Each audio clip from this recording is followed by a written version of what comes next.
Isaiah chapter 5 begins with a parable of a vineyard, illustrating God's relationship with Israel and his disappointment in their unfaithfulness. Isaiah describes how the Lord carefully cultivated his vineyard, symbolizing Israel, providing everything needed for it to thrive. Despite his care, the vineyard produced only wild, sour grapes instead of good fruit. God asks the people to judge between him and the vineyard, explaining that their failure is due to their rebellion and sin. This parable sets the tone for the chapter, emphasizing that God's judgment is just because of Israel's failure to live righteously. The chapter continues with a series of 6 woes pronounced against the people of Judah for specific sins. These include greed, as people amass land and wealth at the expense of others, and drunkenness, where indulgence leads to disregard for God. Isaiah also condemns those who mock God, deny his justice, and call evil good while dismissing righteousness. These woes highlight the moral decay and spiritual blindness of the nation, illustrating why judgment is necessary. The warnings serve as a call to recognize their sin and turn back to God. Isaiah describes the coming judgment on Judah, using vivid imagery to convey its severity. God will remove his protection, allowing destruction to come upon the nation. The land will become desolate, and the people will be carried away into exile. Isaiah likens God to a roaring lion, ready to unleash his wrath. The chapter warns that foreign nations will be instruments of this judgment, coming swiftly and relentlessly to execute God's will. The detailed depiction of the impending devastation underscores the seriousness of their rebellion and the inevitability of divine justice. The chapter ends with a sobering image of darkness and despair as a consequence of God's judgment. The land is described as engulfed in gloom, with no light or hope visible. This conclusion reinforces the gravity of Israel's unfaithfulness and the reality of the consequences they face.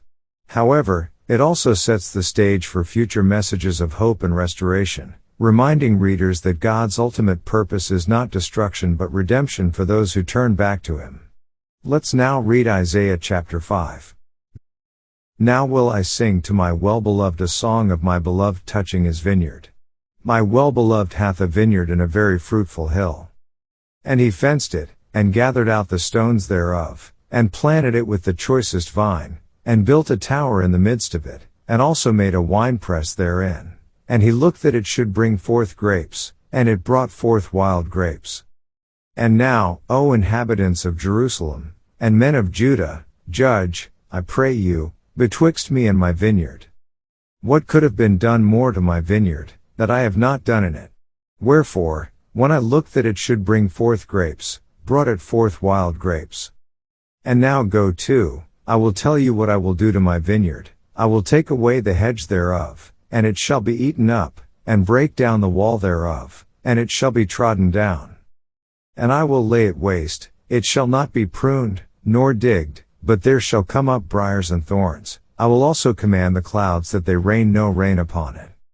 For the vineyard of the Lord of hosts is the house of Israel, and the men of Judah his pleasant plant. And he looked for judgment, but behold oppression, for righteousness, but behold a cry. Woe unto them that join house to house, that lay field to field, till there be no place, that they may be placed alone in the midst of the earth. In mine ears said the Lord of hosts, of a truth many houses shall be desolate, even great and fair, without inhabitant. Yea, 10 acres of vineyard shall yield 1 bath, and the seed of an homer shall yield an ephah. Woe unto them that rise up early in the morning, that they may follow strong drink, that continue until night, till wine inflame them. And the harp, and the viol, the tabret, and pipe, and wine, are in their feasts, but they regard not the work of the Lord, neither consider the operation of his hands. Therefore my people are gone into captivity, because they have no knowledge, and their honorable men are famished, and their multitude dried up with thirst.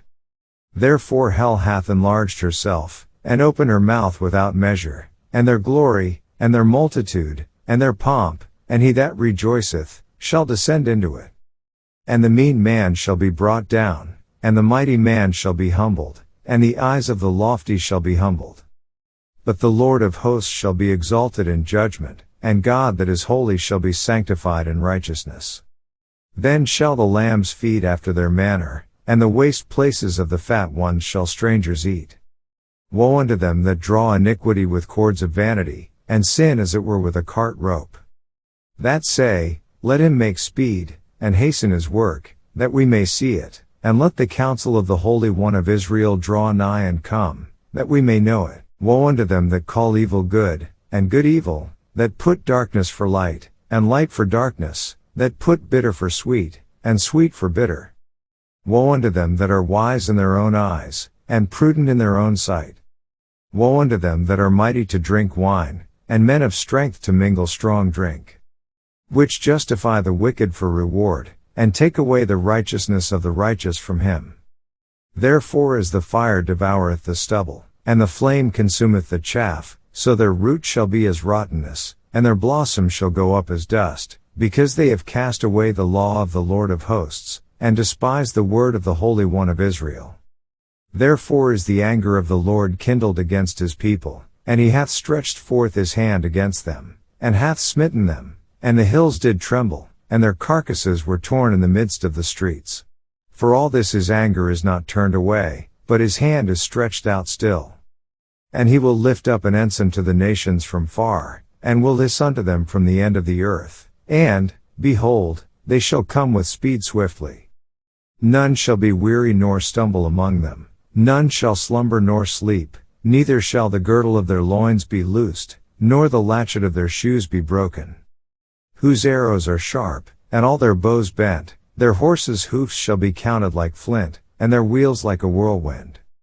Their roaring shall be like a lion, they shall roar like young lions, yea, they shall roar, and lay hold of the prey, and shall carry it away safe, and none shall deliver it. And in that day they shall roar against them like the roaring of the sea, and if one look unto the land, behold darkness and sorrow, and the light is darkened in the heavens thereof. This ends our reading of Isaiah chapter 5.